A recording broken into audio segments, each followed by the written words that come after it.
venuješ sa aj deťom a aktuálne olympiáda rezonuje, že teda zlý výsledok našich olympiódnikov, ale že kde to má tie korene, základné školy, škôlky.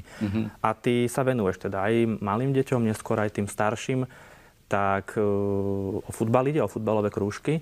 Tak aké sú tvoje poznatky, že tie deti degradujú troška? Tak ja sa teším, že môžem prispieť k tomu, že deti viac športujú v škôlkach aj v základných školách na prvom stupni. Ja si myslím, že to je veľmi dôležité pre psychický vývoj tých detí, aj celkovo, aby sa hýbali, aby športovali a tam sa dá aj odchytiť ten talent tých detí, že napríklad z tých 20 detí, ktoré mám na futbalovom krúžku, je hneď vidno, že 1-2 vyčnievajú a potom človek vie odporúčiť rodičom, aby ho dali do futbalového klubu, aby naďalej ten talent rozvíjali. Takže som vďačný, že môžem pracovať s mladými ľuďmi, s deťmi, užívam si to.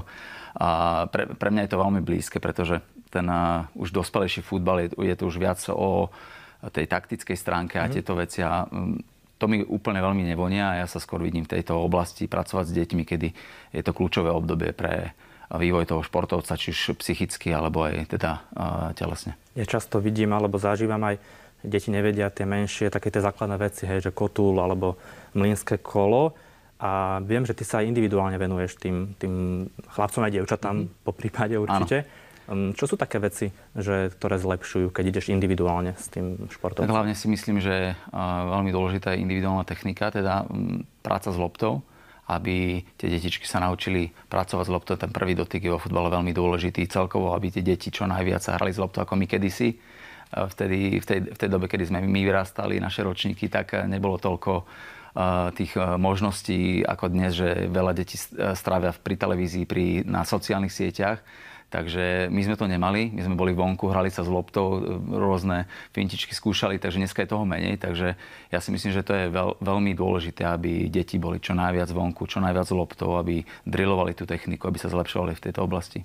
A samozrejme premostíme aj na tie individuálne tréningy, tak si myslím, že to je tiež veľmi dôležité, hlavne u tých futbalistov, ktorí už sú v kluboch, že tam predsa len nie je toľko času počas toho futbalového tréningu, aby si zlepšovali tie individuálne veci, ktoré potrebujú zlepšiť, či už napríklad útočníci streľbu alebo obrancové bránenie a tak ďalej. Čiže ja si myslím veľmi dôležitý tento individuálny prístup a individuálne tréningy pre futbalistov, aby sa zlepšovali.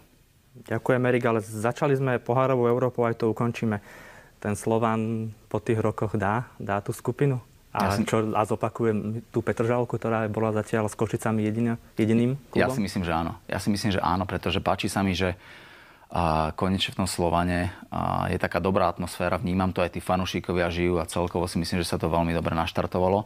A ja verím, že sa to odzrkadlí aj na tom výsledku, že síce tá Liga majstrov je veľmi, veľmi kvalitná. Neviem, ako by konkrétne už v tej skupine hrali, keďže si myslím, že to mužstvo nemajú až také úžasné. Ale ja si myslím, že je to v ich sílach prejsť cez ten Midtjylland a pri kúsku šťastia a pri dobrom výsledku doma hlavne si myslím, že keď diváci ich budú hnať a uhrajú to doma, tak ja si myslím, že Slovan môže postúpiť. Možno jednou otázkou ešte k tej Lige majstrov. Už je jasné, že nebudú štvorčlenné skupiny, čo ja od malička samozrejme som na tom vyrastal.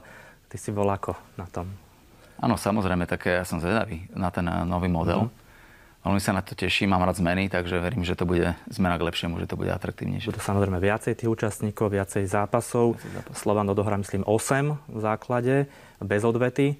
Čiže aj toto bude špecifické, že sa nebude hrať napríklad na Liverpoole a potom doma.